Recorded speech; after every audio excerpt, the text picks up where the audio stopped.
Offense has been hot, stayed that way tonight, and 11 more hits for you guys this evening. We had a lot of good at-bats. I probably, selfishly or being greedy, wanted one more big hit. We left those bases loaded there a couple times late in the game. We had a chance to bust it open, but we couldn't do it. But again, the hitters look good. I mean, they're locked in, good at-bats, grinding out at-bats, double-digit hits again. So, again, you score 7 runs, game 1 of an ACC weekend series. I mean, again, hats off to the offense. Dan, it's again, I think in the third, it was the bottom of the order that kind of got things going, 3 straight hits, and it was the 7, 8, 9 guys that got it going. We've been talking about that. It's been a staple of our program. When we're offensive, and most years we are, it's the bottom half that, everybody in the country is good, 1 through 5 or 6. And, I've always thought the years that we're most offensive, it's our 7, 8, 9. And you got guys like Davis, like Pinkham, Levy's been locked in, Campbell, Stringer, and good hitters that give us really quality at-bats. And it just makes it hard on the other team. I mean, you just try not to give them a breather, where you get to a point in the lineup where, okay, we can have an easy inning, and those guys at the bottom make it very tough on you. I know you want to obviously win all 3 this weekend, but when you get off to a start like this, does it relieve a little pressure for the guys, do you feel like? I mean, you play well on Friday night because, a Friday night game is the toughest one to get, it seems. Yeah, I think that's something the media and the fans talk about. I think our players know, man, we just live in the moment. We're just trying to win one game at a time, and you don't want one game to carry over to become 2 or become 3. It just puts more pressure. This is a tough game as it is. So do we want to win game 1 of a series? Yeah, it's nice to win game 1, but win or lose, to be professional and to be the type of team we have been and we want to continue to be, we just got to show up tomorrow and turn the page, as we like to say, and the guys laugh when we say it, but it's a staple of our program. Just turn the page and show up tomorrow ready to compete. Things could change awfully quickly. I mean, you guys went up to NC State a couple games back at first. Now here you are at home, a weekend later in first of the Atlantic. You like the progression of the team that they've made from day one to where you are now? We're definitely in a good spot. I don't get caught up with what place we are in the league, and there's a lot of baseball left to play. We just want to play good baseball. We have no control over what the other teams do, and teams will get hot, teams will get cold. When you play them has an effect on your season lots of times. So just put our head down, stay focused, and we've done a really nice job of that the last month.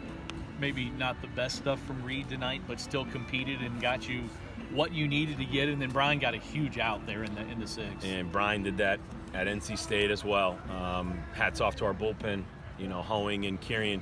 We gave up a couple cheap runs, which was frustrating. It didn't hurt us, but it could hurt you. We want teams to earn it. We want them to hit a ball in the gap and really earn those runs. And but Brian and Kirian we're not taking that bullpen for granted. We are where we are today.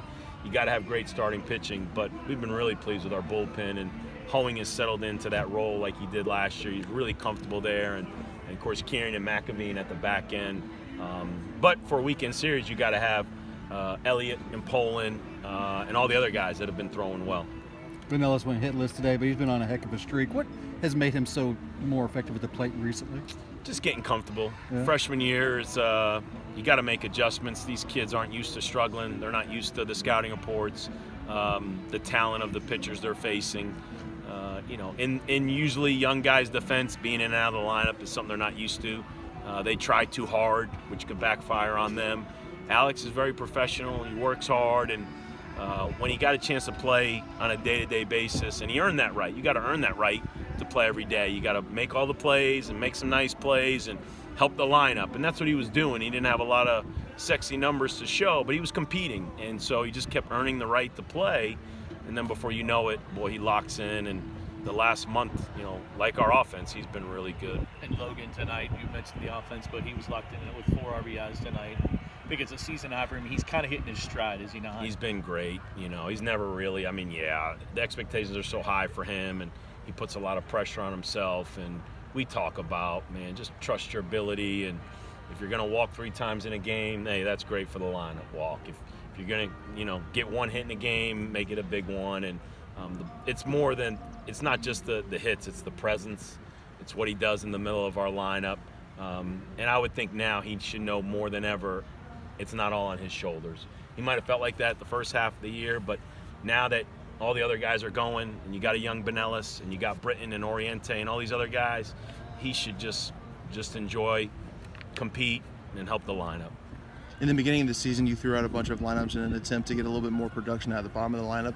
But now, close to the end of the regular season, now that everyone is seemingly hitting their offensive stride, what's it like for you on a day-to-day basis to try and find the quote-unquote perfect lineup to throw out there? Stressful, in a good way. I don't ever want it to be a negative.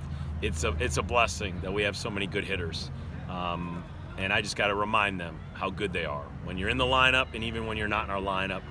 That we could bring an Oriente off the bench, that I got Stringer I could have used tonight. Zeke Pinkham sitting over 300. We'll catch tomorrow. You know, we've got so many good hitters. I think it helps each other. I think they hold each other accountable. They push each other. They know you really can't take a day off and show up not ready to play because there's a guy that stands right next to you that's ready to play. And so it's good for them. I mean, it's what we say, being professional. You know, when they cross the line and get paid to play this game, and you're fighting for your life. And so it's good practice in this program. It's a controlled roster, so it's not crazy, but it does prepare them for the next level.